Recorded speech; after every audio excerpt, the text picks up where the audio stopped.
谁呀？开门啊！我赵廷辉，快开门！门怎么打不开？小，小，怎么回事啊？现在楼上有炸弹，我们现在立刻撤离这里，快开门啊！怎么回事？怎么回事？爸，这门锁怎么打不开？哎，早上还好好的。小赵，你刚才说那个什么炸药啊？我现在没时间跟你解释这么多了，赶紧开门吧。打不开，门锁坏了吗？打不开。快看一看，怎么打不开啊？打不开。你们也别着急，你们等我一下。啊，好啊好。哎呦，看看，怎么可能呢？2个小时之内，你要不把小美安全带到这里，我们大家一起死。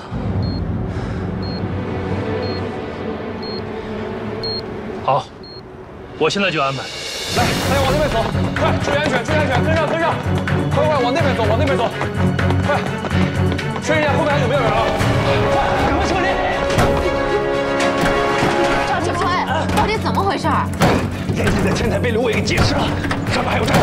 怎么可能？他刚才给我打了电话。我现在有必要骗你吗？小赵，你快想想办法！阿姨，你别着急，放心吧，我一定安全的把你们从这救出去。你们先让一让，往后退一下。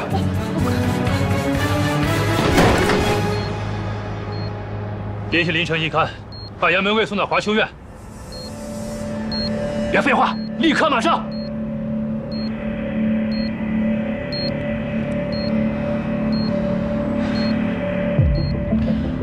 看守所到这还有一段距离，咱们都冷静一下。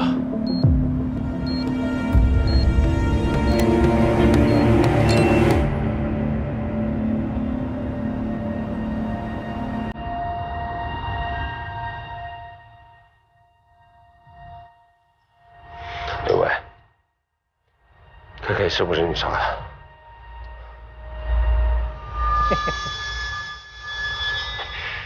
严姐，你挺聪明的，怎么会问出这么愚蠢的问题？KK 那种小崽子也配我亲自动手啊？跨年夜当晚，你故意跟我闹别扭，提前离开，难道你没有什么预谋？有预谋也是杀你！我早他妈应该一枪崩了你！这不是你干的。都到这份上了，我有必要骗你吗？我身上差多背他这一条人命吗 ？KK 明明就是你杀的。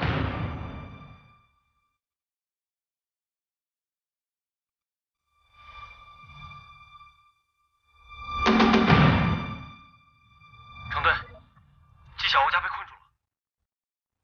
严姐，小欧家被困住，出不来了。看着自己的女人身陷死局，自己却无能为力的感觉怎么样？你不是无所不能吗，严姐？现在唯一能把门打开的办法，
你大哥段永生是不是被你杀的？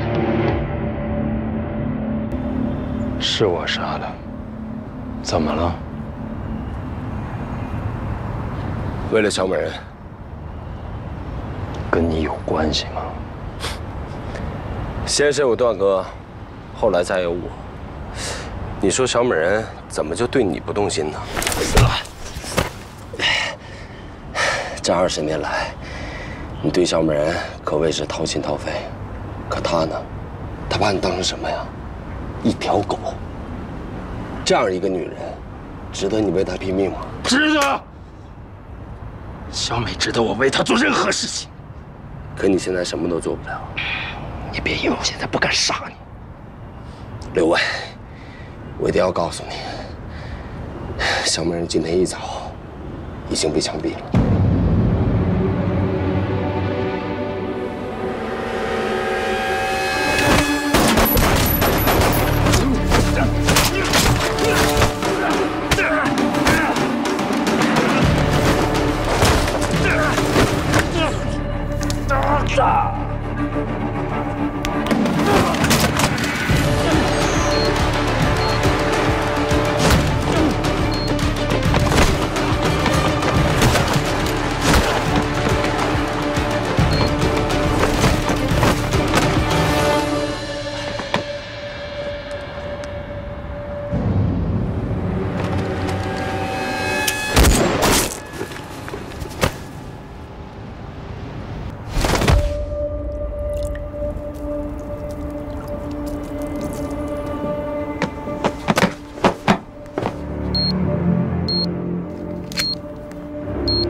现在就能排爆大队了，这么短的时间，他们肯定赶不过来啊！喂，送一个工具箱上来，快！什么？你疯了吗？那玩意儿你拆不了，你赶紧下来！这附近都是居民，连扔的地方都没有，不成的货我总得承担。送工具箱上来，快！吩咐支队长，命令严警立刻停止排爆，进行人员疏散。是连军，连军，上级下命令，立刻停止排爆，马上撤出。真的没有时间了，人命关天，快！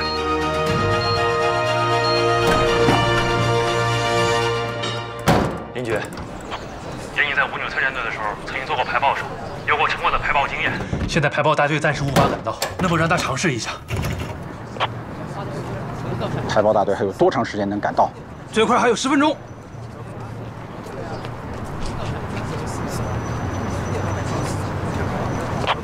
好，让严警上。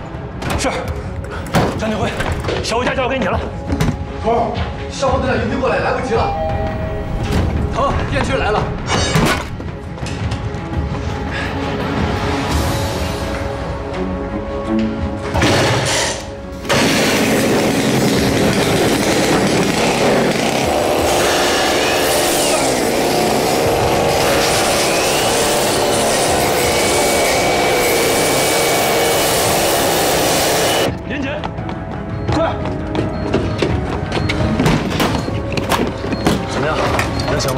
这个炸弹的设置没有那么复杂，我试试，没准能成。小吴现在什么情况？现在张军辉在想办法呢，你别分心了。你愣着干嘛？撤啊！少废话，赶紧让你的。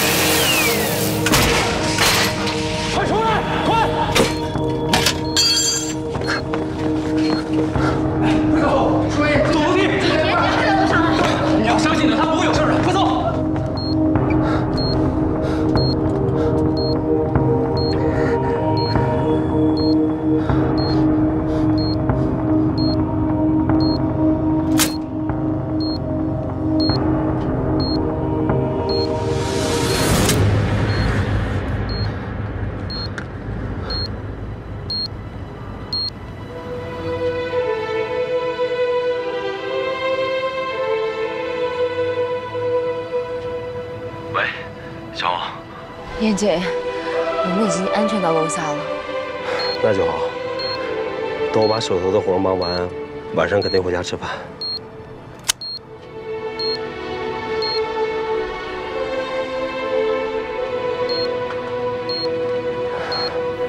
怎么了？怎么不说话了？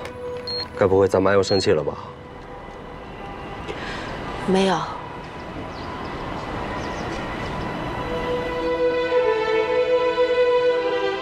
他同意我们结婚了。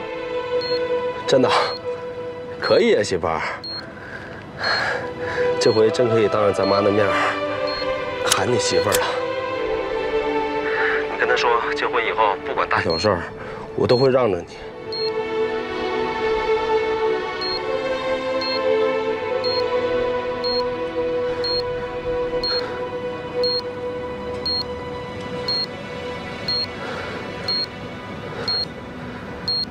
媳妇儿，你最喜欢吃的东西是什么？你做的饭。最喜欢看的电影是什么？罗马假日。那你最喜欢的颜色是什么？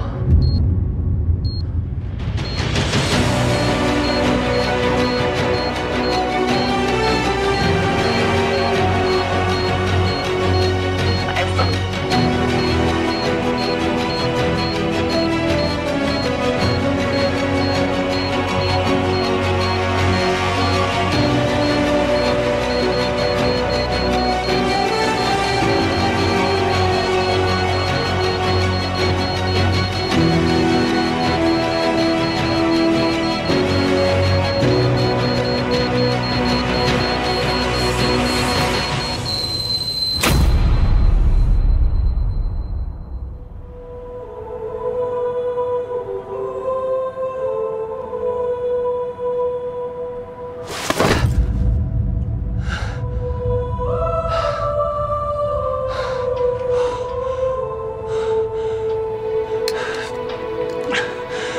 情报简述。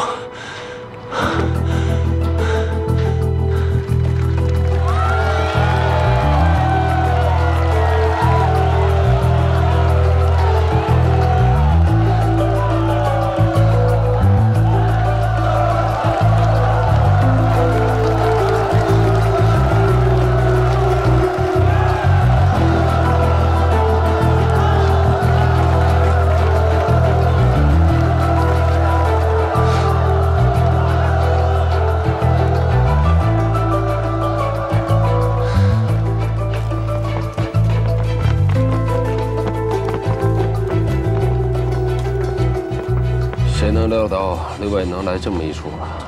他对小美人也真是爱得惊天地泣鬼神了。刚才哥们帅吧？行了，别装了，瞧你那手抖的，后怕了吧？婚还没结，我可舍不得死。对了，赵天辉呢？我得好好谢谢他。他应该去核实刘伟跨年夜的去向了。如果战宇真的不是刘伟杀的，那这个案子就更复杂了。我实在想不通啊，除了刘伟以外，还有谁那么想要杀我？你刚从鬼门关出来，别想那么多了。就凭赵天辉那股子轴劲儿，再复杂的案子也会有出路的。行了，不跟你说了，我回队里加班去了。来，刘伟都死了，还不让休息？刘伟是死了，但那个制毒人还没有抓着呢。制毒人？根据小美人的交代，他们的配方是刘伟从一个制毒人手里偷来的，但那个人跑了。我怀疑那个人才跟6年前的案子有关。关于那个制毒人，你有什么线索？你的卧底工作已经结束了，不归你管的事就别操心了。你放心，人我一定会找到，案子我也一定会查清。你还是想想怎么照顾你媳妇儿吧。啊！坏了坏了，别说小欧了，我丈母娘才开始接受我，就出这么大事儿，我得赶紧去赔罪了。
来。来。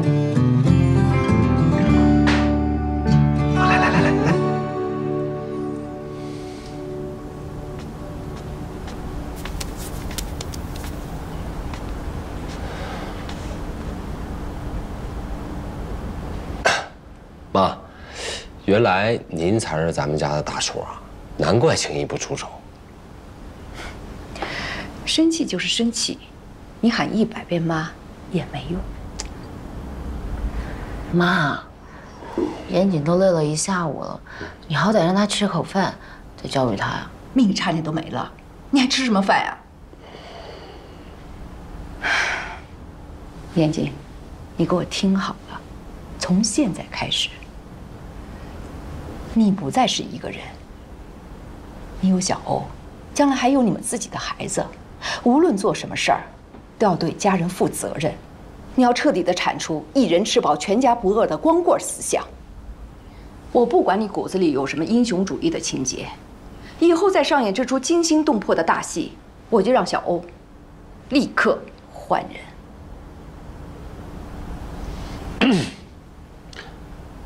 我发誓，我严谨，从今往后绝对不会拿生命开玩笑，谨言慎行，努力挣钱，好好养家，以家庭为主，以小欧为主。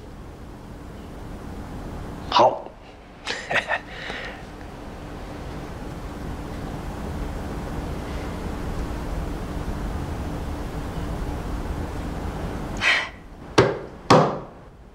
今天这么重要的日子啊，怎么也得喝2杯。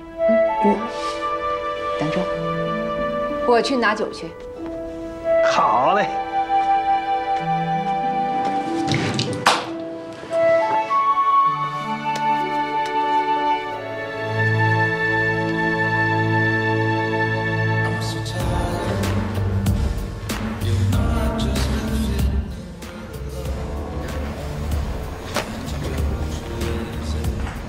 认识这个人吗？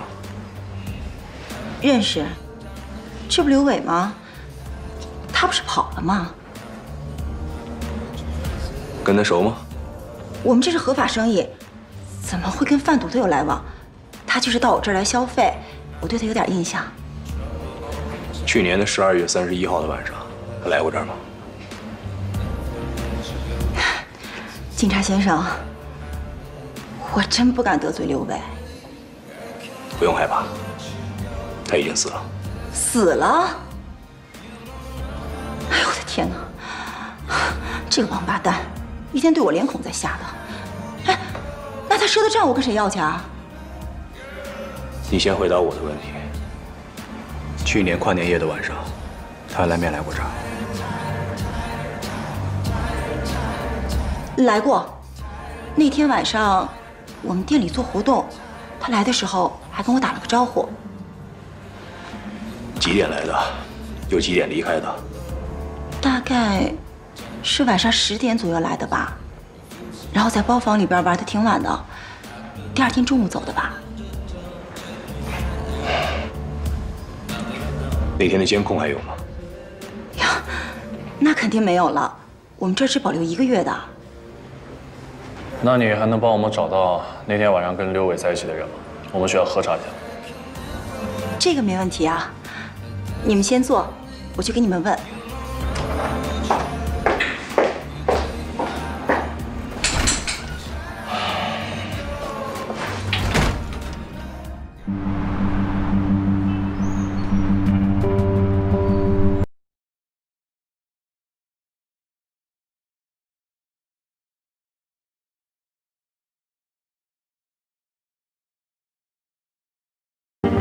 没有杀害战宇的可能性。我早就对刘伟没抱什么希望了。他要真是凶手，怎么可能一点线索都没有呢？不是刘伟，也不是严谨，那还能有谁呢？这大半年高开低走的，全白费。现在，咱们连寻找的方向都没有了。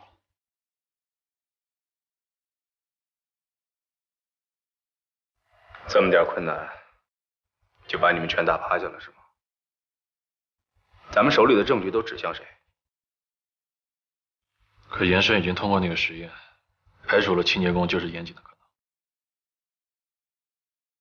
严慎是律师，他的责任是保护委托人，并不是寻找真相。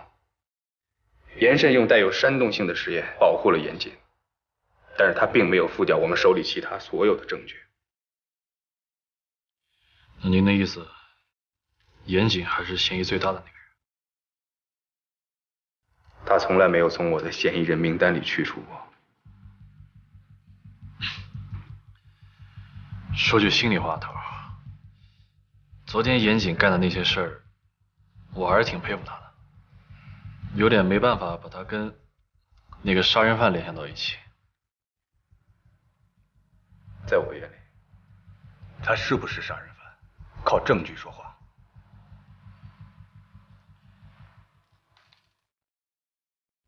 挺好，继续加大力度，寻找分尸工具跟分尸现场，这个目标是永远不变的。我们还要重新研究严慎的实验到底是不是天衣无缝的，从什么地方跌倒，就从什么地方爬起来。记住了吗？是。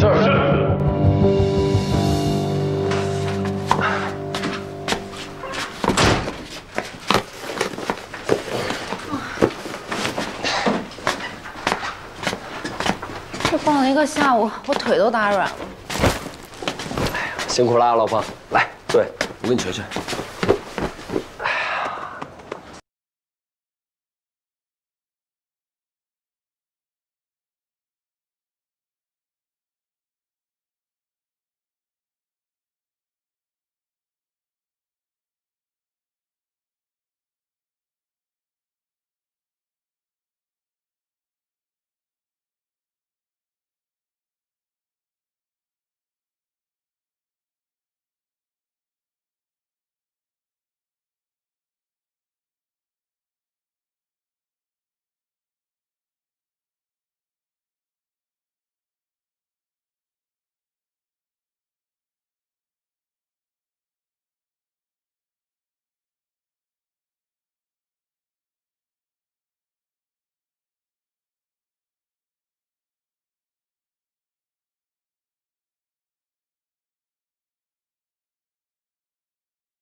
那这个女孩是谁啊？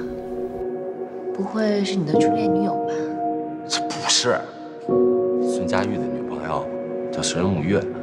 啊，我们原来都一起玩的。五月，这个名字好。哎，那她现在……自我叫，肚子好饿，申请加个餐，行吗？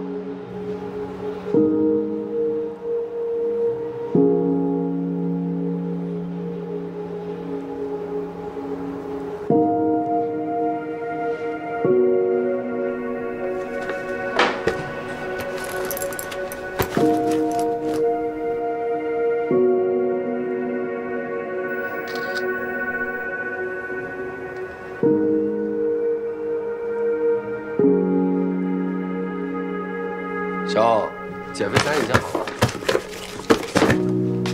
请夫人用餐吧。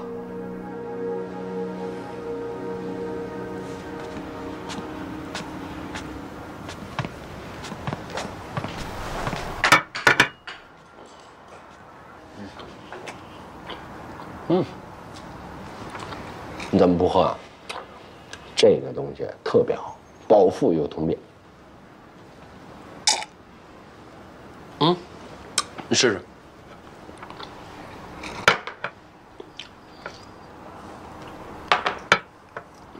你怎么了？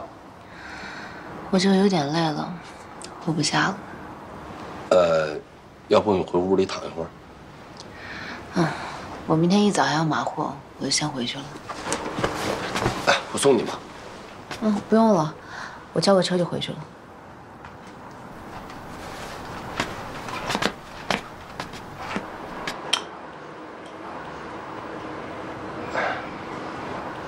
你真不用我送你吗？不用了，晚点微信联系吧。那行，那你注意安全啊。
谢妈，这可是我进季家门的证据啊，我可得收好了。闺女，爸，妈，我呢？好孩子，来，那个自己家的小店，饭菜都准备好了，兄弟，喝两口。来吧，谢谢哈。来。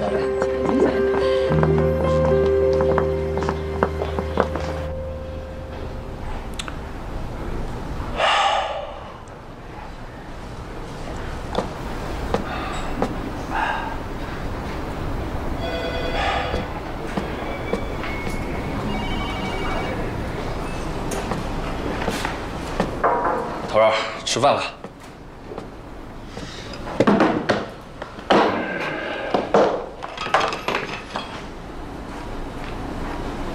你几天没回家了？2、3天吧。头儿，不是我说你啊，这案子永远查不完，你不能一直泡在办公室里，这样你以后可怎么找女朋友啊？不过你这话好像说的也有道理啊。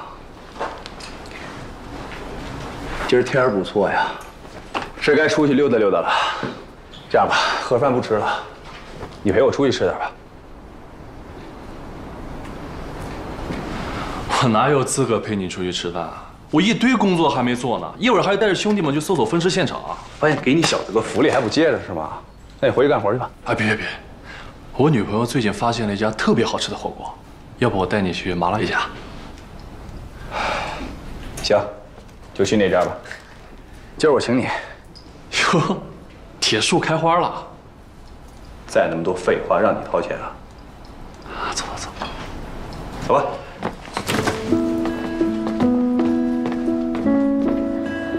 日子我可看好了啊，6月6日，这个农历的是5月初4，那个是个好日子，才子佳人，门当户对，你觉得怎么样？亲家有心了，有心，就这么定了，就这么定了，听到了吗？终于有人能站得住我哥这泼猴了。怎么说话呢？我要是猴，那咱爸咱妈是什么呀？你嫂子是什么呀？越来越坏了。爸妈，我敬您2老一杯，感谢您养育了这么好一个闺女。从今往后，我会好好对小欧的。好，来，爸，给您坐。挺会说话了。只要他不欺负你就成。谁欺负谁呢？爸妈，我今天特别开心，因为我终于嫁给了爱情。我觉得啊，自己是世界上最幸福的人。我和严谨啊，以后一定会好好在一起的。好。小欧，有句话，妈早就想对你说了。要不是你，严谨现在还不知道是死是活呢。他的命，是你给的。妈，这件事已经过去了，我永远都相信严谨。就是妈，今天大喜的日子，别想那些不开心的事了啊！我哥跟我嫂子经历这么多才走到今天，往后全是好日子。是啊，往后全是好日子。来，大家干一杯啊！为了好日子啊！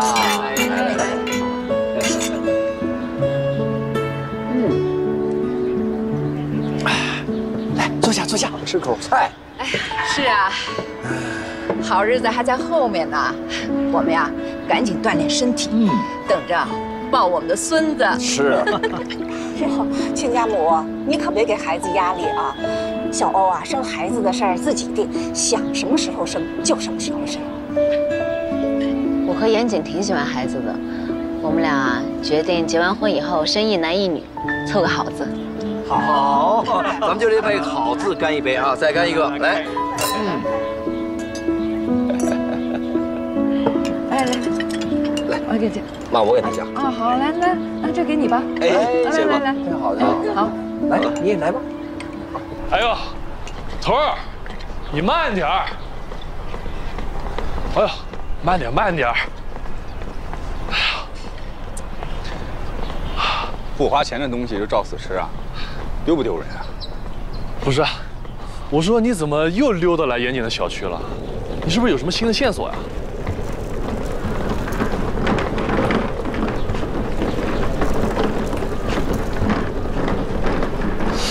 头儿。这个运尸路线，法院已经核实过了，而且之前我们也已经实验过很多次了，没有问题啊。不知道为什么，我总觉得这条运尸路线会是咱们的突破口。来都来了，有枣没枣的打一竿子吧。走吧。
现在小孩床真贵。哎，你们俩这订婚宴也办完了，接下来该是盛大的婚礼了吧？嗯。你怎么看起来一点都不兴奋啊？我昨天晚上失眠，今天白天话说多了。失眠？该不会严谨宠爱的你一晚上都没睡吧？瞎说什么呢？我结婚前就住店里面。这都什么年代了？结婚前还分开睡？哎，想什么呢？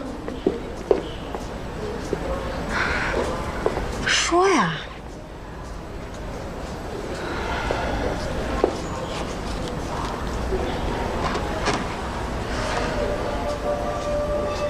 这女的谁啊？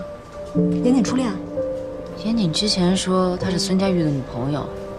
但看这照片，明显这两个人就是情侣啊。这照片你在哪儿看到的？那天我去他家，在一本书里面看到的。那这事儿可就不简单了。你也觉得不简单啊？如果严谨交代了其他前任，而刻意隐瞒了这个，那就说明很有可能是他给这孙佳玉戴了绿帽子。以严谨的性格。不可能吧？这你就不懂了吧？男人可以炫耀自己花心，但对于撬自己兄弟女朋友这种黑历史，绝对不会轻易提起。这种解分项，刻意隐瞒也能理解，但你绝不能掉以轻心。严谨本来就是个抢手货，他还留着这照片，就说明他对那姑娘念念不忘。你可得看紧点儿。这年头，初恋杀伤力特别强。可别一不小心，让这初恋杀个回马枪。严谨不是这样的人。你要是相信他，你就不跟我说这些了。走，吃甜品去。没有什么是一顿评评解决不了的。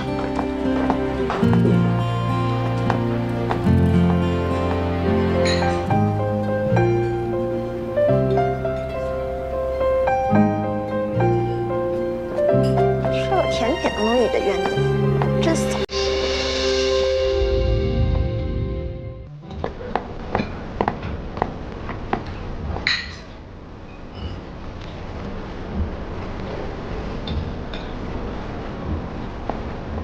吃了甜品都能离得远的，真扫兴！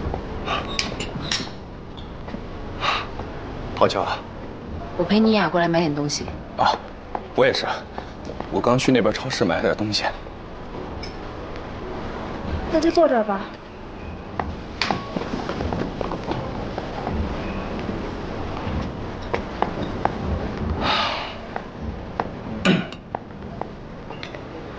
赵警官不是最不喜欢吃甜食了吗？尤其是洋车甘露，怎么现在也好上这口了？该眼馋的眼馋，不该惦记的，趁早死了这份心吧。嗯。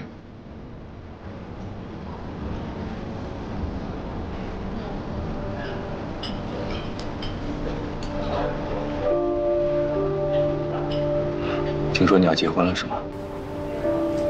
恭喜你啊！谢谢。这么大的钻戒，赵警官1年的工资都买不起吧？方妮雅，我说的是事实啊！早知今日，何必当初？赵廷辉，小欧的婚礼定在下个月，到时候你一定要来沾沾喜气啊！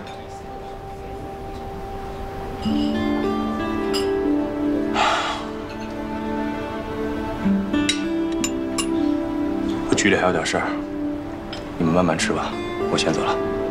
哎，战宇的案子有没有新的进展？暂时还没有。天天查也查不出个名堂来。我要是负责这案子，早就引咎辞职了。方妮啊，你以后能不能不要再挖苦赵廷辉了？我也不想挖苦他，可是我一见到他就忍不住，看他我就来气。谁让他当年抛弃你了？本来这件事我还站着，被你这么一说，变成我小心眼了。这跟你又没关系。再说了，赵廷辉知道我什么脾气，人家现在还是孕妇，激素水平不稳定，你就谅解一下好不啦？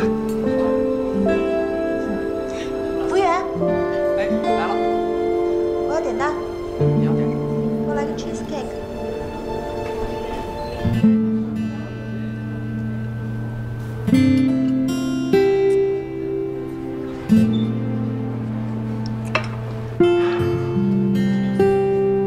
你怎么不吃啊？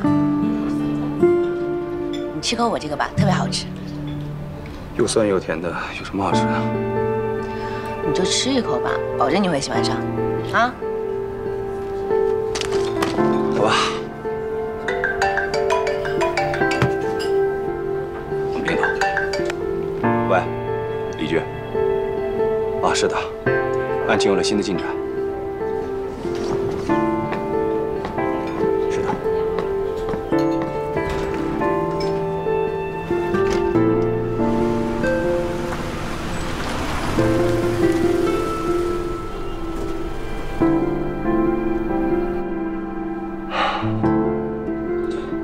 你看，这队里的紧急情况，改天我再约你吃饭吧。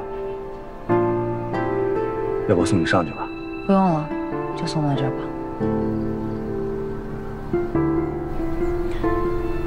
小欧，赵廷辉，你爸妈同不同意我不在乎，我在意的是你的想法。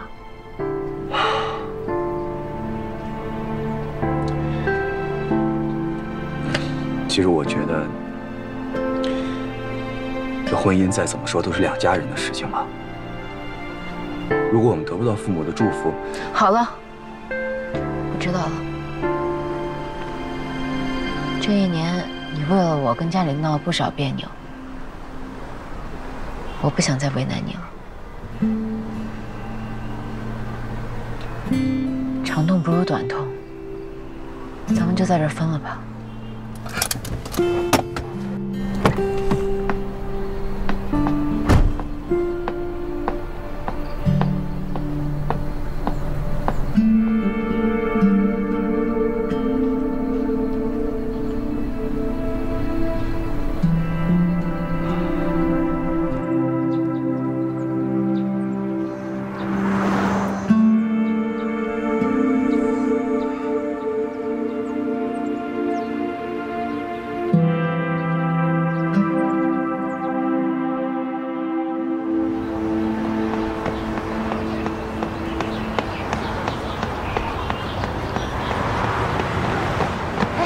冯大哥，哎，小欧，你怎么在这儿呀？这话我应该问你啊。今天你怎么想着来跑步啊？减肥呀，总得在婚礼上美美的吧？看来这减肥都成女孩子的信仰了。你跑完了吗？还得跑一会儿。怎么着？我带你跑会儿。好呀，好久没跟你一起跑步了。走。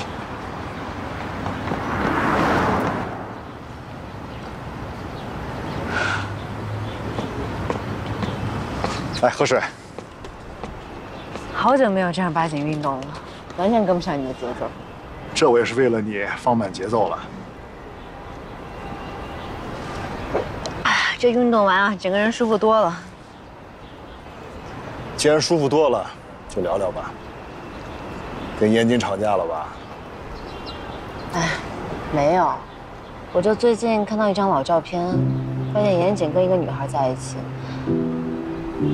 但是我跟他在一起这么长时间，他从来就没有跟我提起过。小欧啊，这每个人都有过去，这过去呢就会有很多小秘密。既然你选择和严谨在一起，就不要介意他的过去。哎，冯大哥，你知不知道一个叫沈五月的女孩？五月，我知道，但不太了解。这姑娘不是去世了吗？已经去世了。啊？你不知道啊？对不起啊，我可能有点说的多了啊。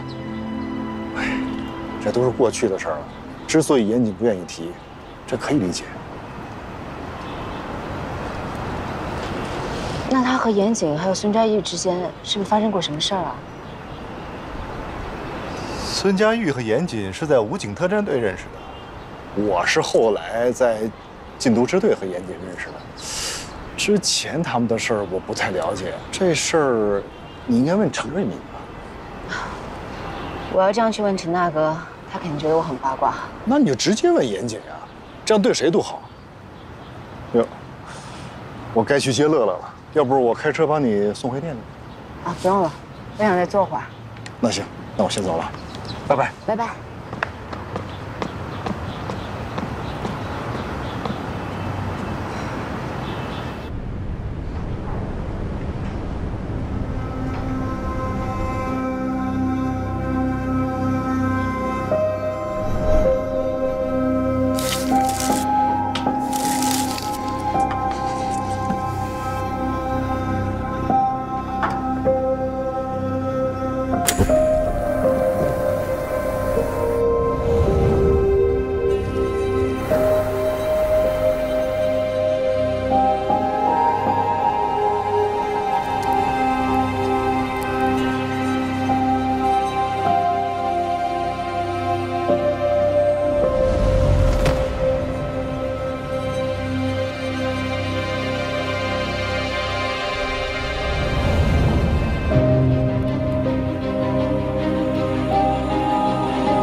厨房收拾的差不多了，客厅怎么样？还不错，跟我想象的差不多。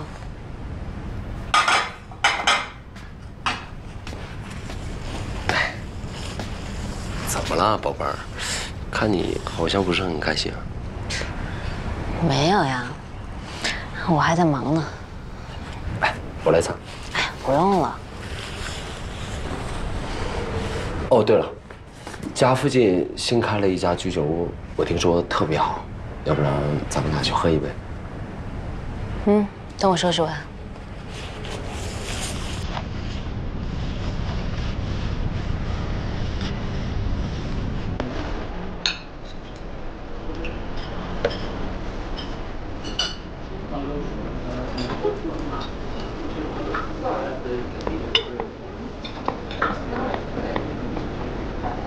不想减肥也不至于自暴自弃吧？啊！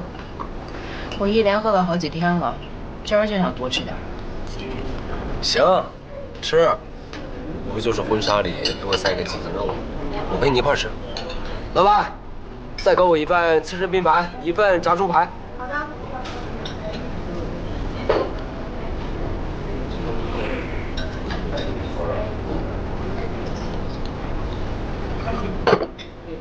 哎，慢点喝，清酒后劲儿大点。你又不是不知道我的酒量，这点酒都不够我塞牙缝了。你这酒留着养王八呢，喝掉。哦。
姓名？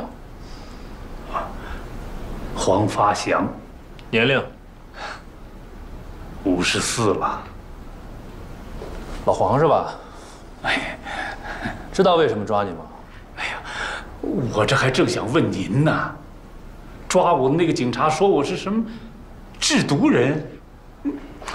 警察同志，我连初中都没毕业，我怎么可能会制什么毒啊？我再给你一次坦白的机会啊，你好好想一想自己都干了些什么。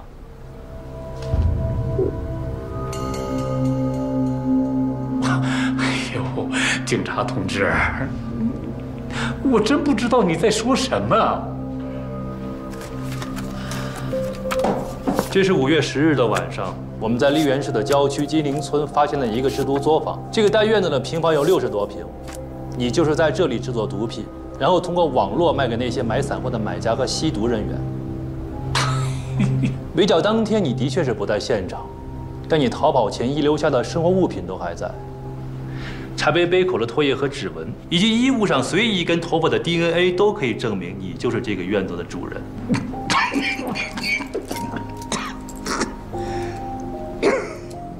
还是不想说是吧？啊，我替你说，你的货在圈内算是上等尖货，销售渠道既专业又隐蔽，一看你就是制毒界的老炮啊！以你的级别，怎么也得傍个大买家长线合作啊！怎么会心甘情愿地卖散货挣小钱呢？除非你是被别人强行踢出了局，逼不得已才用这种方式挣钱糊口。我们刚刚破获了103特大贩毒案的头目小美人曾经亲口交代过，他说他们最早的货就是跟一个神秘的制毒人在网上交易的，后来他的搭档刘伟想自产自销，于是偷了配方，并想暗杀这个制毒人，只可惜让这个人跑了。你的货跟小美人的货在配方成分上一模一样，你就是这个神秘的制毒人。还有什么可狡辩的？警察同志，你说的我是越来越不明白了。去年12月之前，你一直在小美人的水产公司做门卫，你用一种最危险也是最安全的方式去观察你的仇人，或许是想报仇，却始终没有得逞。由此可见，你这个初中都没有毕业的人还是很有头脑和胆识的。你说像你这么聪明的人，坦白从宽这么简单的道理，还用我跟你多说吗？啊，黄发祥。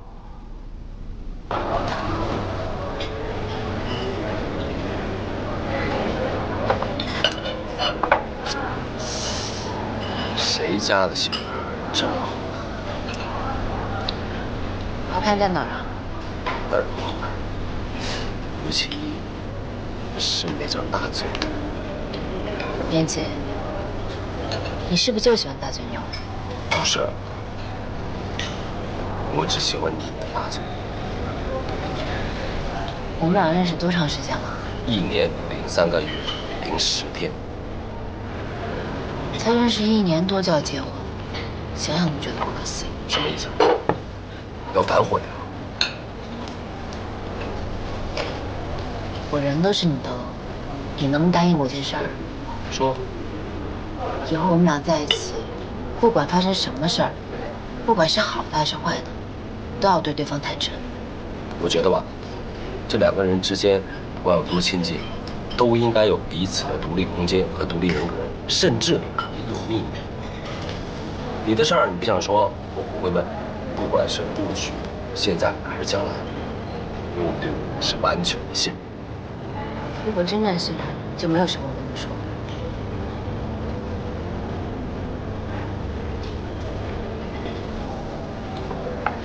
你跟沈五月到底什么关系？不是说过吗？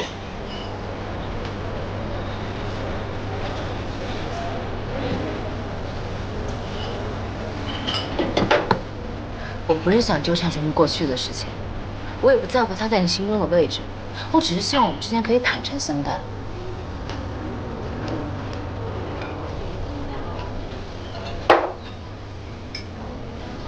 我知道这个女孩已经离开了。那你还问这么多干嘛？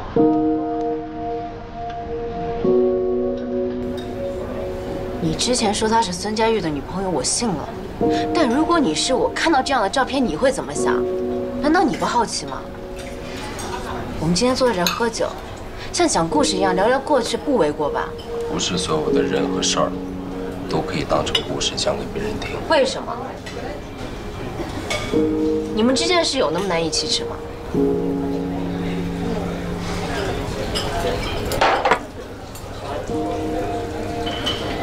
妍姐，你不要让我觉得你那么陌生好不好？我真的不知道你们之间到底发生了什么事儿，能让你提都不能提。难不成沈五月的死还跟你有关系啊？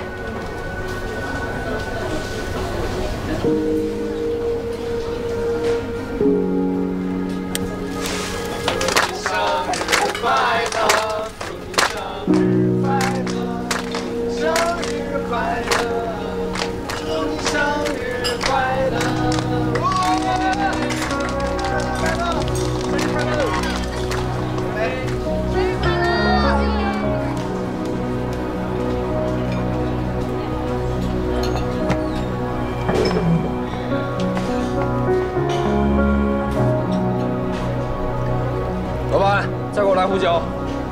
好嘞。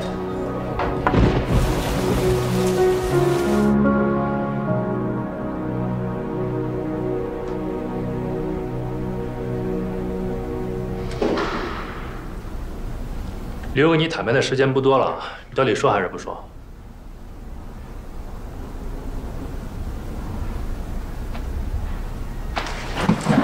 没错，小美人以前的毒品是我供的货。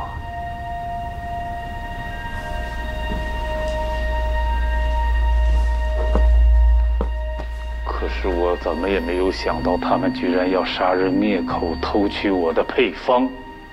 那你跟6年前邓坤贩毒集团有什么关系？邓坤跟海叔这2个人你认识吧？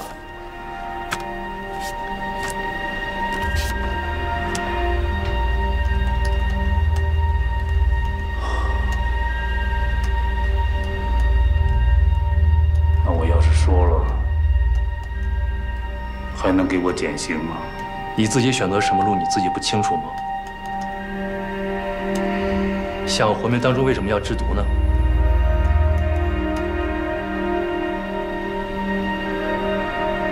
黄八强，你当这是哪儿啊？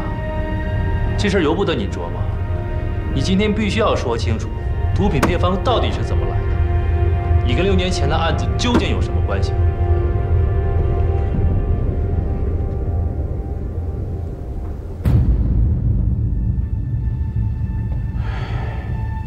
配方是我从邓坤那儿得到的。怎么得到的？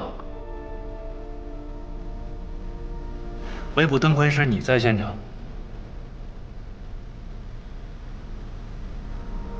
当时我不仅在现场，我还亲眼目睹了那个卧底警察被杀的全过程。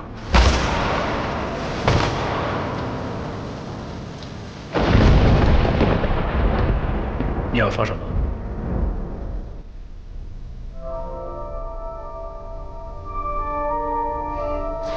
那个开枪的人不是后来被判了死刑的张国强，他是另外一个人，而且这个人你们认识。是谁？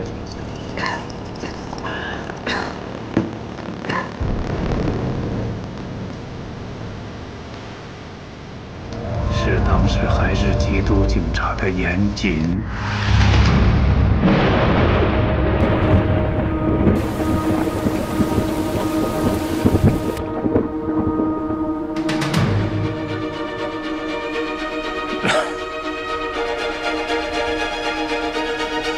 你知道做伪证是什么后果吗？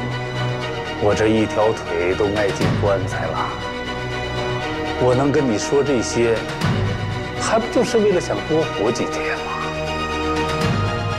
好，那你就把6年前案发现场你看到的都告诉我，什么也别落下。哎，来，能给我口水喝吗？给的。说吧。啊。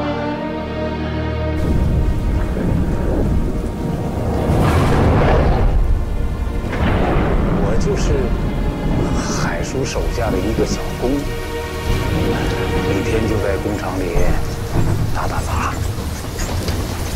海叔的货呀，纯度特别高，人也守信，所以那些年邓坤一直跟海叔合作。海叔用了1年的时间，研制出了一种新型的毒品。很快，他们就定好了日子，要跟这个邓坤进行交易。地点呢，就在中缅边境附近山林里的秘密制毒工厂。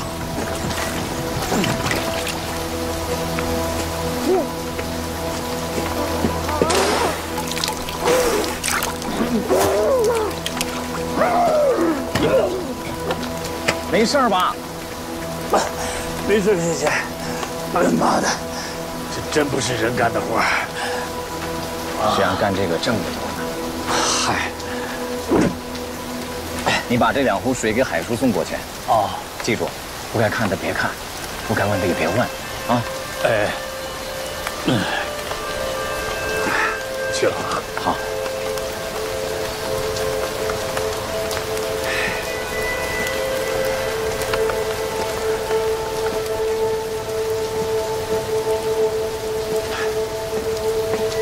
站住！干什么呢？哦，我来送开水。给我吧。我去，给我就行了，回去。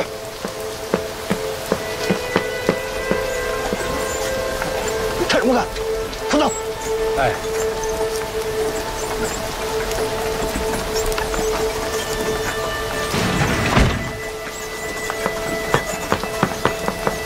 海叔可能怎么也没有想到。有朝一日，他会死在自己贴身保镖的手里。从现在开始，这儿就是我的了。配方现在在我手里，想跟着我挣钱的，把枪都放下。怎么着？不乐意啊？那算了吧。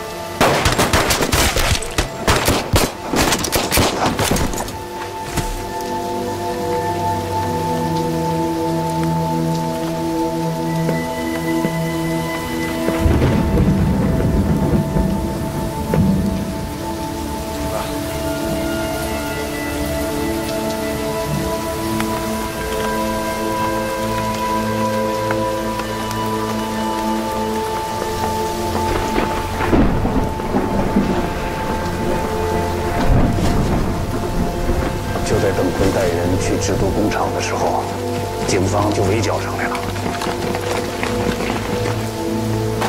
枪声一响啊，哎呦，那城市里就乱了套啊！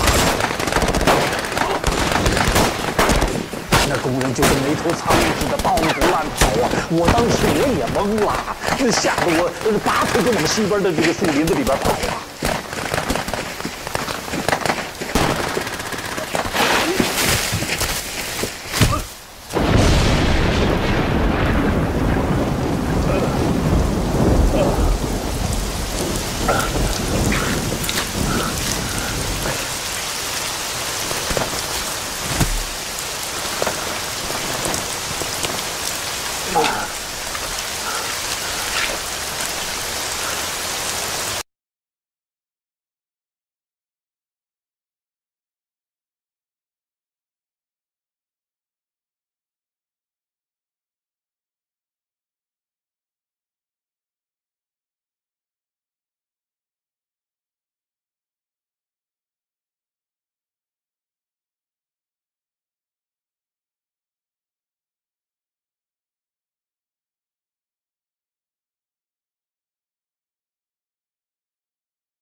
颜律，这2套衣服选哪套啊？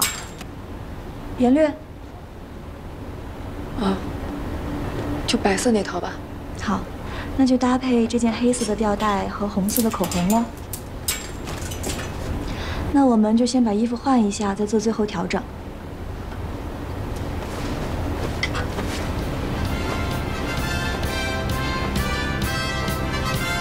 观众朋友们，大家中午好，欢迎大家收看今天的《法治时空》。我们今天邀请到的是著名律师，也是我们的老朋友严胜严律师。大家好，我是君和律师事务所的创始人严胜。首先，我们先来看一下今天的案例。我们先请严律给我们这起案件做一个简单的评价。这起案件呢是一起典型的辩护人通过金钱收买证人、篡改口供，帮助被告被判无罪的案例。该案的辩护人触犯的是辩护人妨害作证罪，也就是我们通常所说的律师伪证罪。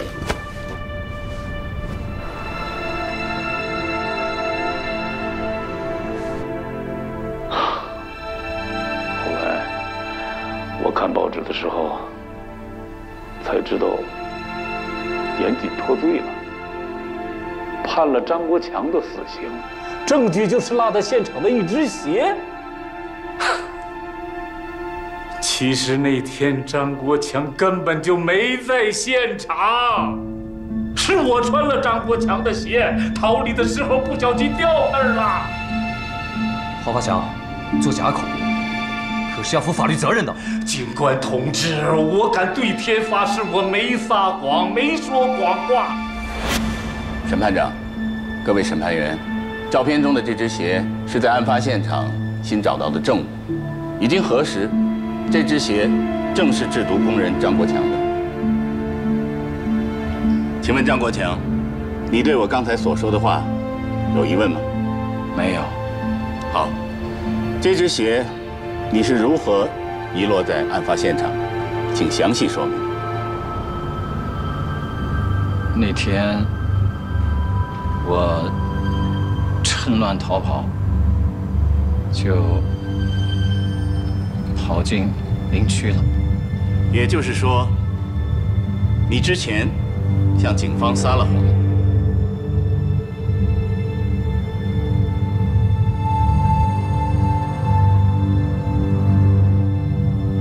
请你继续。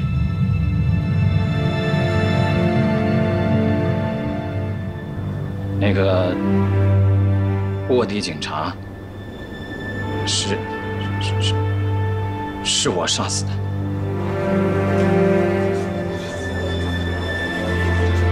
安静，现场安静，请犯罪嫌疑人继续陈述案情。是我用被告人的枪打死他的。你指的被告人是在座的严谨吗？是啊。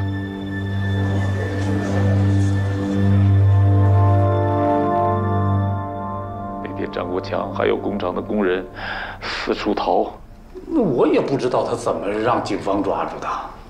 你当时怎么就穿了张国强的鞋呢？我们俩都是海叔工厂里的小工。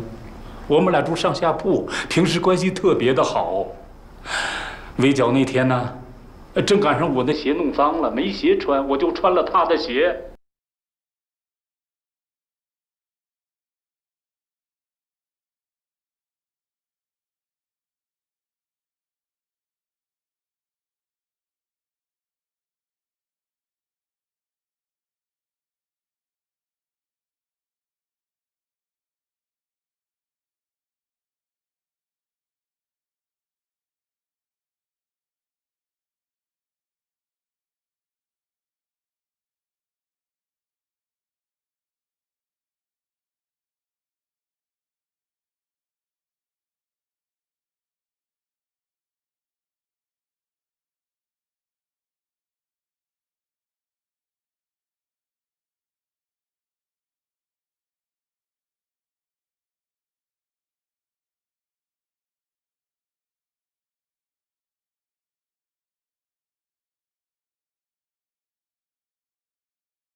定，在刑事诉讼中，辩护人、诉讼代理人毁灭证据、伪造证据，帮助当事人毁灭、伪造证据，威胁、引诱证人违背事实改变证言或作伪证的，都属于犯罪行为，处3年以下有期徒刑或拘役；情节严重的，处3至7年有期徒刑。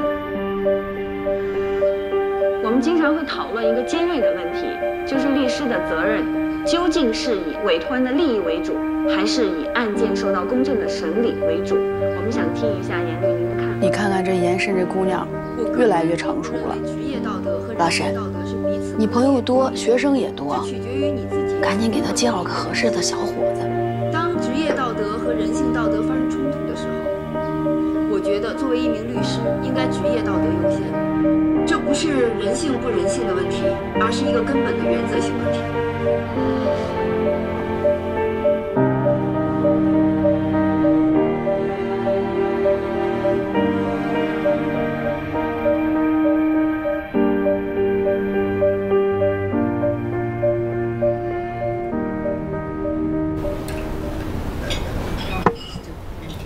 今天的法治时空就到这儿了，感谢您的收看，再见。再见。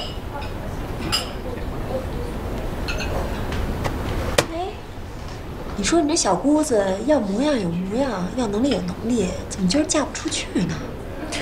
人家不是嫁不出去，是压根儿不想嫁。倒是你，打算什么时候和老冯领证结婚啊？我们不急，等孩子生下来再说。是不是冯大哥有什么顾虑啊？没有。你看他对我多好，我知道他对你好，我的意思是，他是不是考虑到乐乐暂时不想结婚？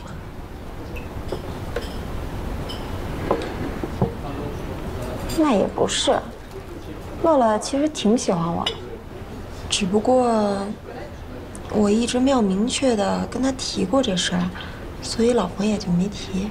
冯大哥不提怎么行啊？这孩子都有了，你们未婚同居本来就不合适。现在孩子都怀上了，这样拖着不领证可说不过去啊！只要老冯能跟我在一起，对我对孩子好，早结晚结我都觉得挺幸福的。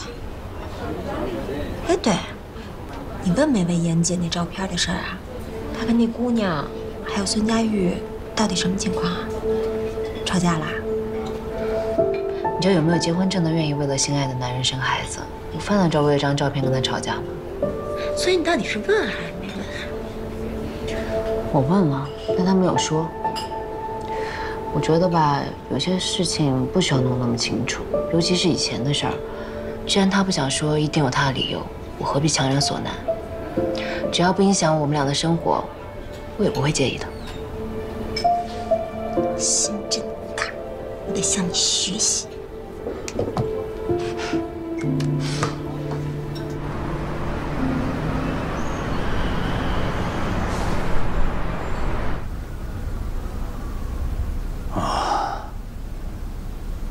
陈警官呐，你了解严禁这个人吗？你知道他为什么要去当这个卧底呀？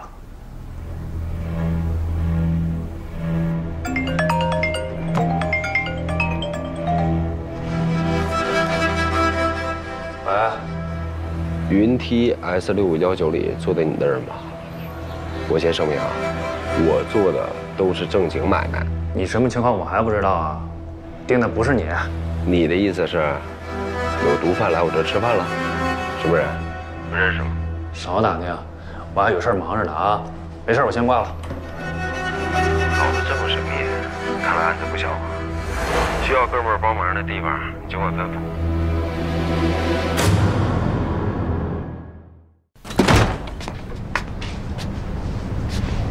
挺舒服啊，严总。你呀，真是一个人过不下去，赶紧找个姑娘，别三两句在我们家赖着不走啊！怎么的？不欢迎我？你没看到你儿子画的全家福啊？就你那张脸，是随便勾描一下。我估计啊，孩子连你长什么样都给忘了。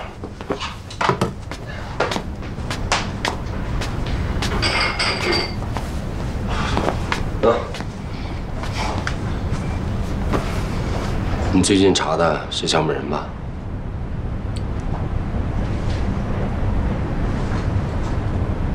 哎，我就知道啊，这个女人真不一般。这半年，她想方设法的给我拉关系，也是不安好心。小美人对你有兴趣？我估计啊，是对我的背景和人脉关系有兴趣。她一直想要拉拢我合作，但你也知道，我这个人啊，嫌麻烦，能躲则躲。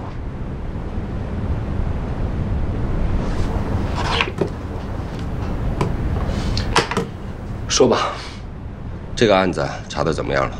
查出什么了？已经有线索表明，小美人的水产公司涉嫌贩毒，而且规模很大，但是我们查了很久都没有突破，仅此而已。啊？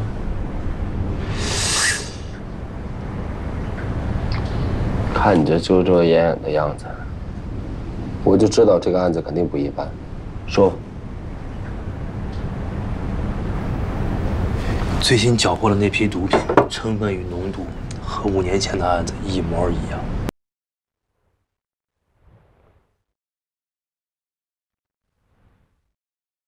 你好日子过够了，跟毒贩接触有多危险，你又不是不知道。二子是因为这个案子而牺牲的，到现在这个案子还没破，你觉得我会甘心吗？我不管你甘不甘心，我不可能让你去冒险。小美人他们做事非常谨慎，你不是也一直没有办法从他们内部获得情报吗？这么下去，他们的毒品会源源不断的流入市场，到时候会有多少人因此被害？你有想过吗？严姐，二子已经没了，我不能让二子他不能白死，我不管付出多大代价，这一回我必须要上。相信我。只要咱哥俩联手，一定事半功倍。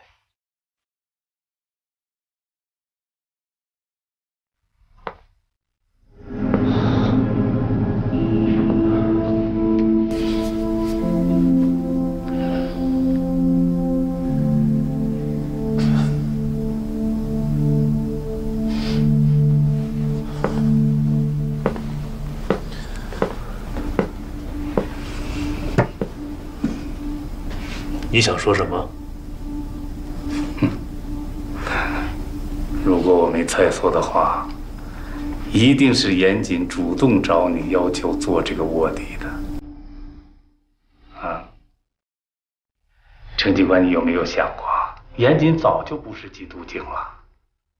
他早不问晚不问，为什么偏偏在这个时候问你办什么案子？而且你办的这个案子又跟6年前1020大案有关呢？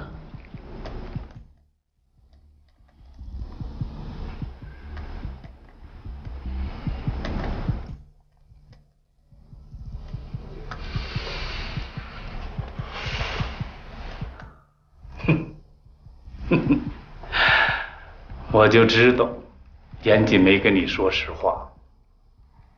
不过没关系，我可以告诉你究竟是为什么。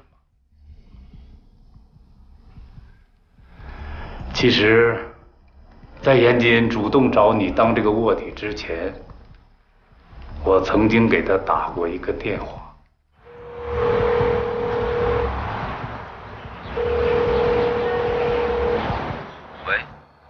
喂，是严老板吗？是我，哪位？我是谁不重要，重要的是我知道张国强是替你冤死的。严老板，当年顶着杀人凶手的罪名过日子，挺难受吧？你的家人和律师为了救你，也是煞费苦心了。到底是谁？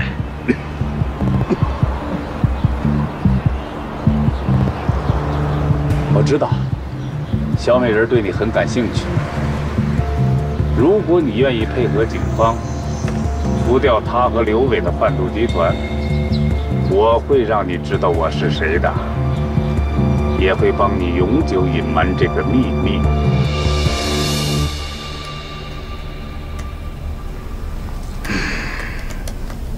在刘伟赶尽杀绝之后，我沉寂了半年。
我约他在郊外的莫沙花建筑工厂区见面。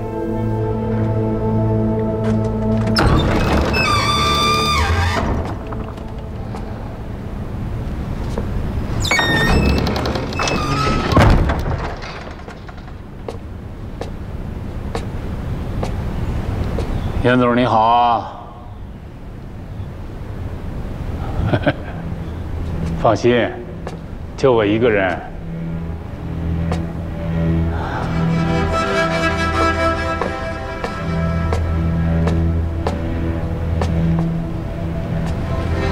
是你，没想到吧，严总？咱们之前也是抬头不见低头见，啊！我的事儿，你是怎么知道的？当年我是海叔手下的一个工人，当你和孙家玉和邓坤持枪对峙的时候，我就躲在旁边的沟壑里，不小心。 目睹了全过程，严总恐怕没想到吧？啊！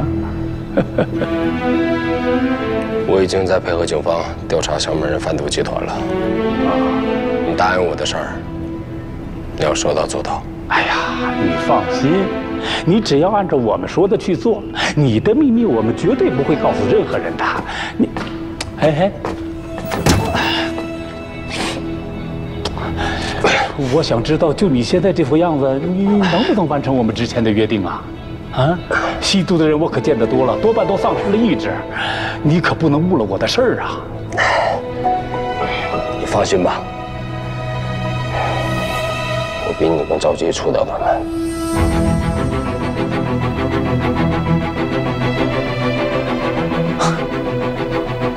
要是这么想的话。 这位缉毒英雄的金庸章应该有我的一份，是吧，程警官？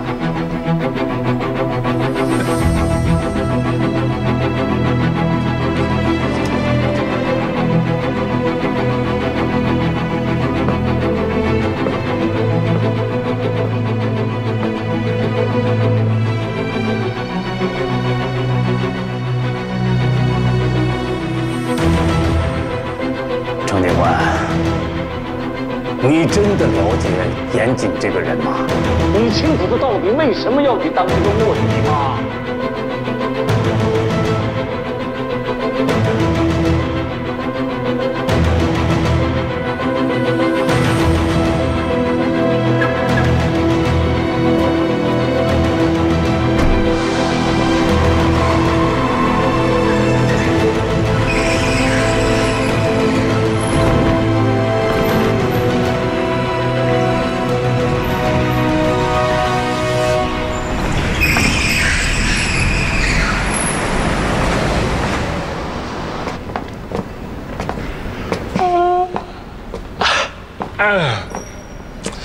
喝的是咖啡吗？越喝越困啊，你这。最近搜索分尸现场，每天只能睡3、4个小时，别说咖啡了，兴奋剂也不顶用啊。听你这意思，投诉我呢是吧？不敢不敢。分尸现场筛查的情况怎么样了？东西和北边的郊区都已经找过了，所有有嫌疑的地方都已经至少搜索2遍以上，还是没有找到，就等南区的结果了。小陈，喂，有消息了？好吧，我跟赵队沟通一下。怎么了？警犬队这几天连轴转，今天早上又有2只警犬倒下了。想说，你要不要考虑考虑让他们休息一天？不能休息，要在6月份到来之前，把这个案子给结了。这都5月中旬了，这哪来得及啊？反正不能停。现在是雨季了，让兄弟们照把劲，再坚持几天。等这案子结了，我请大伙儿吃火锅。这严谨跟季侯的婚礼好像就定在6月初啊，这么着急不会？明白了。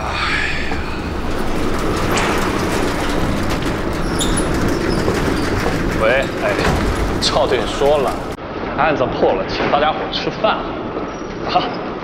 大家再辛苦啊，辛苦。哎呀，你怎么那么烦人呢？不要惹你陈哥不高兴，懂不懂？还跟我聊什么火锅？你那个地儿料不行，懂不懂？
也就是说，在这15分钟内，我的当事人需要从居住的8楼下到地库，沿着地库盲区的路线走，然后再来到清洁工出现的位置。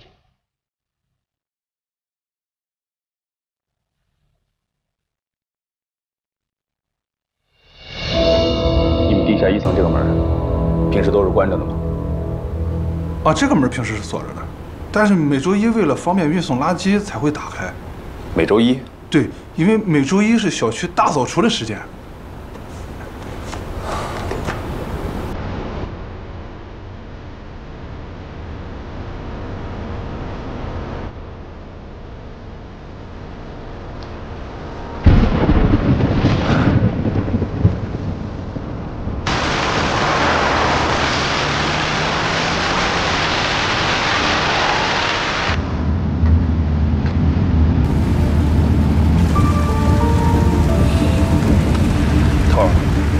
严慎的试验被打翻，那就代表那个清洁工人有可能他就是严谨。咱们要不要现在立马就把他抓起来？不能着急，你再调点人手过去，尽快把分尸现场找到。我必须拿到最直接有力的证据，不能让严谨再从我手上跑了。好，我回去就立刻安排。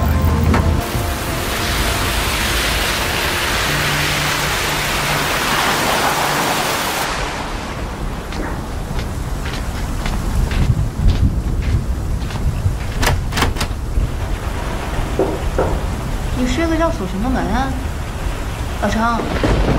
是不是哪不舒服啊？听得到我说话吗？我没事儿，想一个人静会儿。那我去妈家接浩浩，晚饭后回来。哎，冰箱里我今天煮的排骨，你一会儿热热煮个面吃吧。知道了。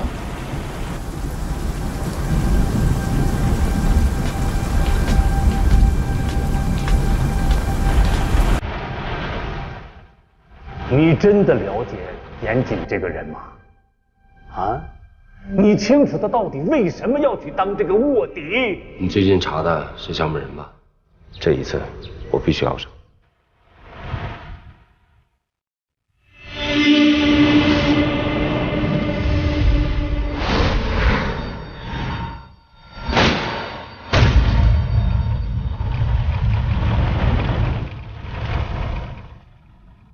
咱哥俩联手，一定事半功倍。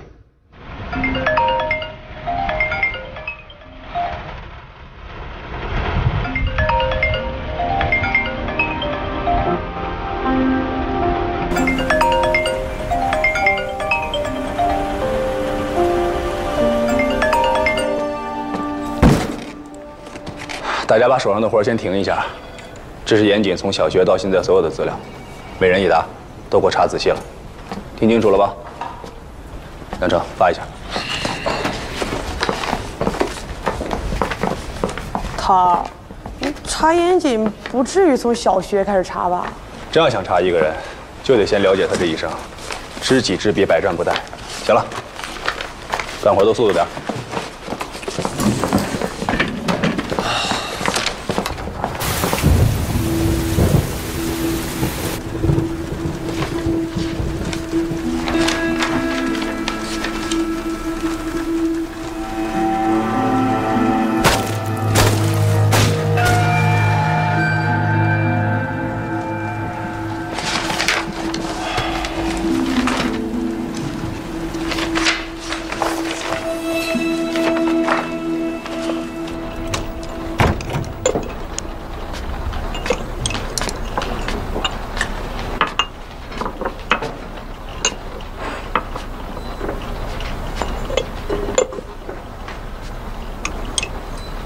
哎，行了，看啊，都是早上刚打上来的海鲜，还有上等的法国白葡萄酒，这好东西啊，必须得咱哥俩同谋享用，够意思吧？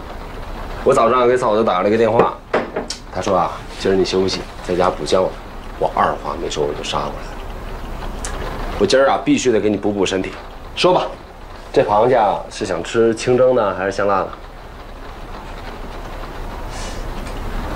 这点头什么意思啊？顺蒙圈了吧你？来，喝口酒，清醒一下。开瓶器呢？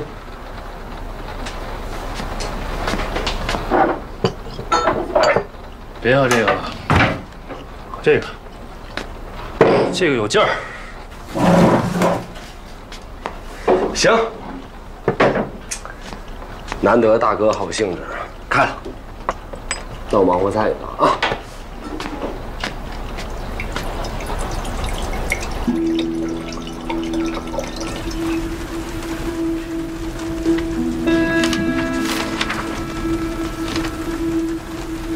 严谨，根据我们了解到的情况，你和孙佳玉之前是非常要好的兄弟，但后来因为一个叫沈五月的女孩开始产生矛盾，对吗？放开！这什么严谨？五月变成什么样了，知道吗？都是因为你。要是他此生的原因跟我没关系了。等等，大家都是兄弟，有什么话不能好好说？啊？你问他把我当兄弟吗？还是我以前兄弟吗？从来没想过跟你严大公子攀兄弟。行了，儿子。好啊，从今天开始，咱们哥俩老死不相往来。好，但如果五月再因为你有三长两短，我不会放过你。沈五月的死和孙佳玉有关系吗？这跟案子有关系吗？请你如实回答。孙佳玉在做卧底前就跟沈五月分手了，但她并不接受，一度陷入消沉，染上了毒品，吸毒过量去世。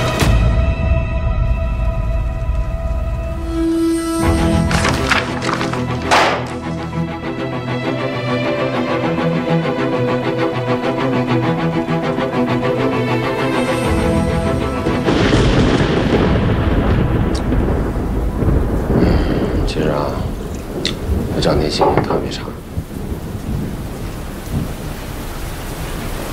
怎么了？哎，哥们儿给媳妇儿给得罪了，正闹心呢。前天啊，小欧在家收拾东西，在书里头翻到了我跟沈五月在宁海拍的照片。你说照片怎么就加在那本书里了？我真给忘了。你之前没跟他提过沈五月？他看到过咱们5个人的合影，在别墅的时候也问过我，我就说沈五月是二子的女朋友，不就是怕纪晓鸥瞎想吗？谁成想还有一张照片在家等着我，跳进黄河都洗不清了。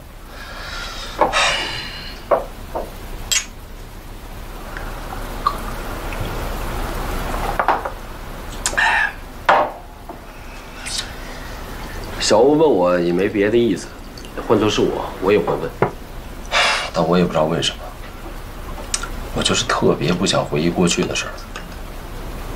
我真希望自己能够彻底的失忆，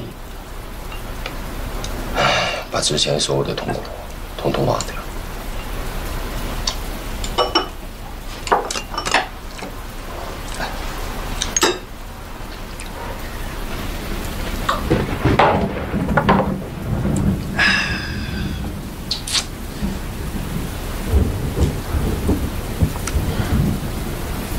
这雨越下越大了。是啊，这一下雨啊，人就容易伤感。二子出事那天也是下这么大的雨。想二子？你不想他？我哪敢想？但我经常梦到他。都梦见什么了？有好的，也有坏的，但大部分啊，都是咱们哥仨在一块儿的时候。我刚才也梦见二子了，他跟我说他不是被张国强抓走的。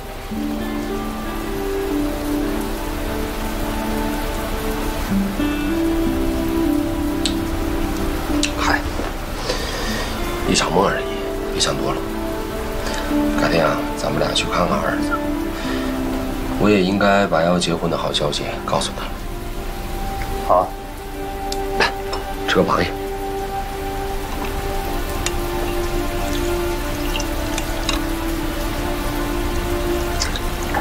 我看你今天状态不对呀，是那个制毒人有什么消息了？没有啊。你怎么对这个制毒人这么上心啊？我好歹也参与过这个案子，人没抓着，案子就算没完。尽管我不在禁毒支队干了，但我的心情跟你是一样的。你跟肖美人接触这么久，真的就从来没有听说过这个制毒人？怎么了？根据小美人提供的线索，我们充分相信这个制毒人就是6年前的漏网之鱼，他很有可能是从邓温身上偷的配方，就是说他在二子的死亡现场曾经出现过，不排除他目睹了案发时的一切。他目睹了现场又怎么样？杀害二子的凶手张国强不是已经伏法了？是。下一个好了，我给端过来。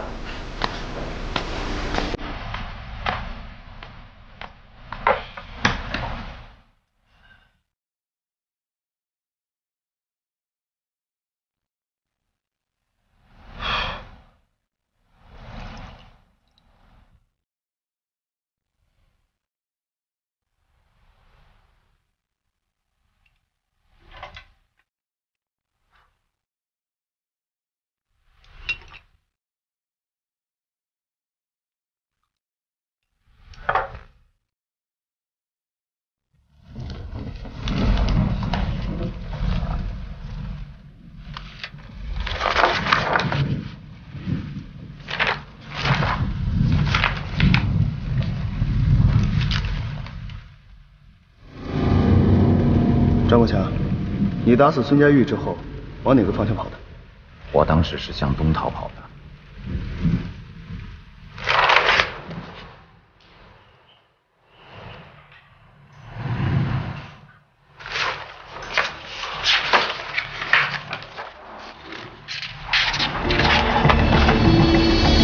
你再仔细回忆一下，你在打死孙佳玉之后，到底是往哪个方向逃跑的？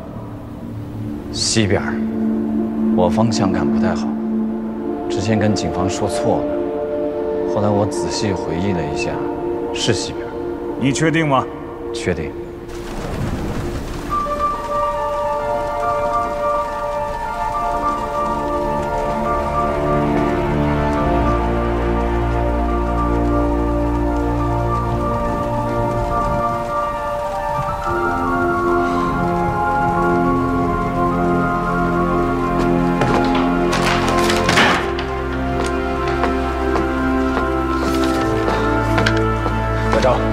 把张木霞生前的资料给我搜集一下。好好的调查他干嘛呀？叫你去你就去，明天给我回复啊。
姐，喝点茶。好漂亮呀，是樱花吗？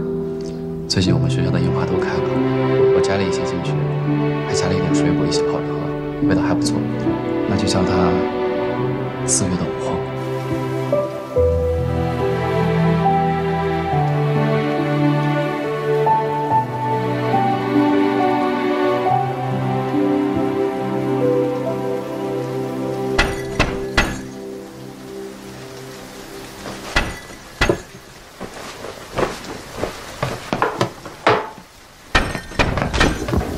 小老婆，小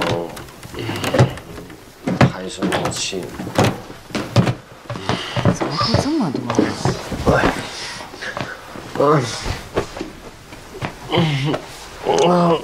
小，干嘛呀？小，对不起，我不应该骗你。你骗我什么了？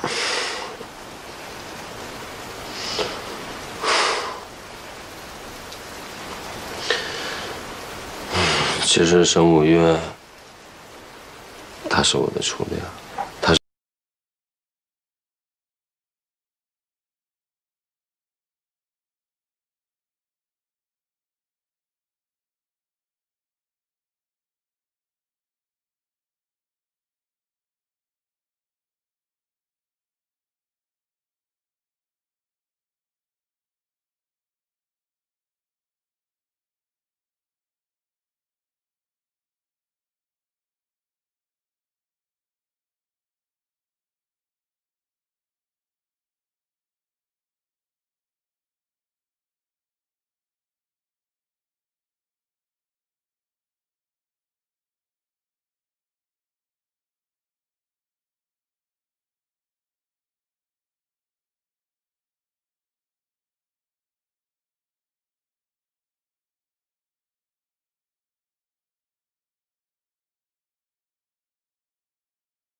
到餐厅里吃饭。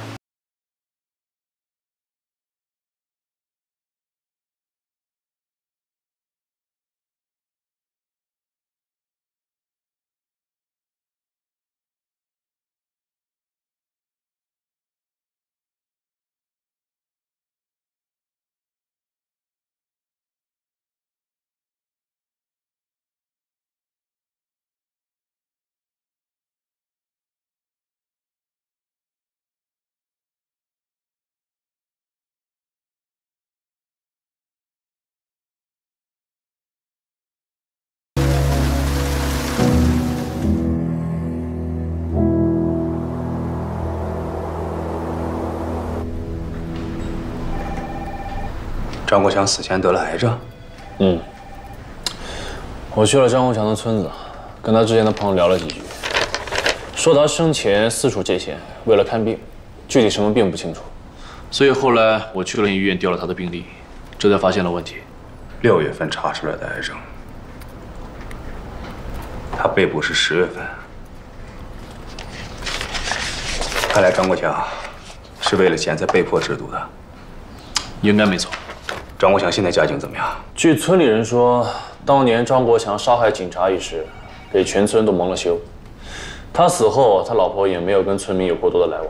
哦，对，他们有一个儿子，有轻微的智障，后来出了车祸就瘫痪在床上。我偷偷去他们家看了一下，发现他们家有一个比较新的2层小楼，院子里晒了很多粮食，还种了不少果树。这点让我很奇怪。按理说家里死了男人，又有一个病孩子，日子应该过得比较难才是啊。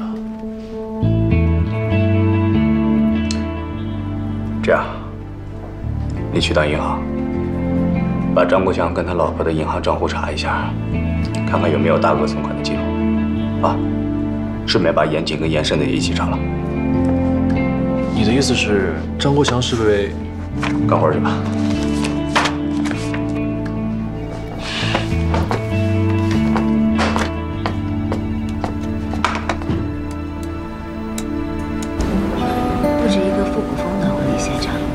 白色和绿色为主色调，没问题。婚礼当天只有我们双方的亲朋好友，人不会特别多。仪式完了之后，大家可以尽情的开派对，有音乐、美食和美酒，大致就这样。季小姐的想法非常的棒，还做了这么专业的 PPT， 真的是很用心。其实我也不太懂，就在网上找了一些婚礼现场的图片，选了一个自己喜欢的风格。好，就按照这样来设计。没问题。那季小姐，您对音乐方面有什么要求呢？如果可以的话，找一个4重奏乐队就够了，最好有一个优秀的小提琴手。好。还有，婚礼当天在宾客席位第1排给我留2个最好的位置，留给2个不能到现场的朋友。没问题。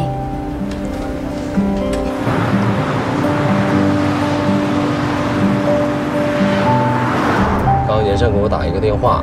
他跟设计师已经约好了，明儿上午10点，咱们到工作室选婚纱。这么去吗？那我明天在店里等你，咱们俩一起吃早饭吧。好。严胜他怎么样啊？我听他说话的声音，好像有点感冒了。那咱们俩去看看他。那个丫头工作起来6亲不认，估计咱们俩去了，她也没空理我们。那你这个当哥的也不能不闻不问啊。再说，还有我这个小嗓子，就知道你们俩好。行，咱们去。没有，我给忘了，今天晚上有个预定，还是个生日派对，我得回去盯着。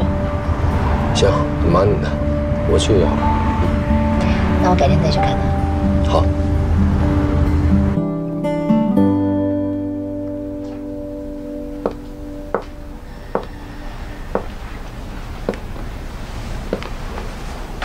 妍姐，睡着了。几点了？8点多了。您都感冒了，要不早点回家吧？我送你回去。我刚吃了感冒药，特别困，再躺会儿。看您这样，我还真的很不放心。没事，我躺会儿就回去了啊，你放心吧，赶紧回去吧。行，那我就先回去了。你记得要按时吃药啊，别太晚了。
你来干什么？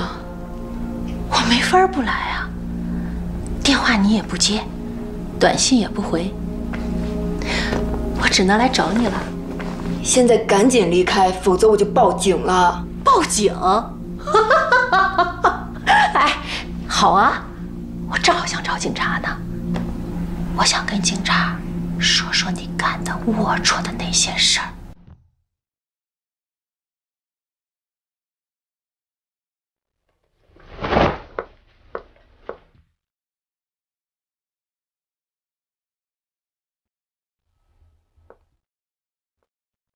到底想干什么？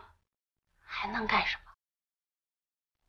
我没钱了，给你的还不够多是吗？不够，一条人命就值这几个钱。这是敲诈，我完全可以告你，你知道吗？你是不是以为6年前你干的那些事儿我没有证据啊？我现在告诉你，我有录音。